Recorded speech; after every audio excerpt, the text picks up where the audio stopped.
faut pas oublier que nous n'évoluons pas de manière isolée. Nous sommes dans une communauté des nations, c'est pour ça que je vous ai dit que nous avons un front militaire. Et le front militaire, de manière générale, les Nations Unies, tout le monde vous dit, il faut qu'on essaye d'observer. Nous avons en face de nous des terroristes pour qui le général dira plus ou moins ce qui peut être dit, parce qu'on ne va pas revenir devant les médias et commencer à partager ce qui relève de la stratégie militaire.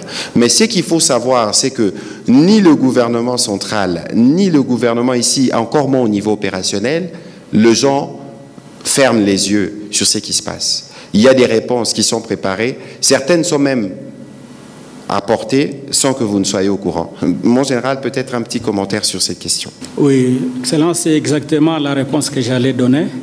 Il n'y a pas un automatisme d'action dans la guerre, il y a plutôt une planification.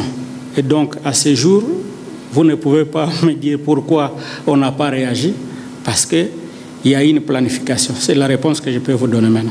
La bombe. Oui, en fait, la bombe a été tirée par une arme qui s'appelle GPC.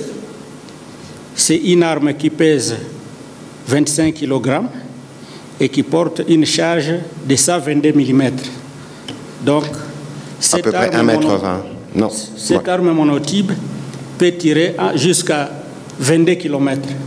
Et donc, l'arme a été tirée à partir de Karouba, les hauteurs de Sac, par les Rwandais. Nous avons trouvé sur le terrain les enfants mal nourris, les enfants sans habits. Je vous assure, c'est un spectacle difficile à vivre si on est humain, si on est parent. Nous avons également constaté que les personnes de troisième âge, ces personnes qui ne savent pas courir, qui ne savent pas se déplacer, étaient laissées à leur propre sort. Que fallait-il faire? Nous devrions nous mettre en communion avec nos partenaires sociaux, plus particulièrement notre partenaire technique, FONAREV, pour que nous puissions apporter les premiers soins, pour que nous puissions apporter le premier secours en vivant. Et nous nous sommes dit que cette situation dramatique ne peut pas devenir une habitude.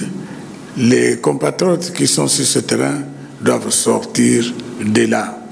Comment vont-ils sortir si nous avons un ennemi coriace sur les montagnes qui nous tire dessus, qui a déjà tiré des bombes sur ces camps des innocents, des déplacés de guerre?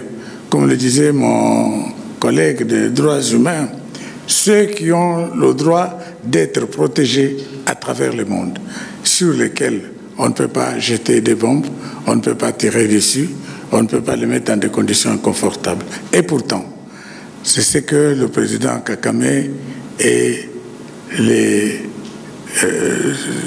M23 ont fait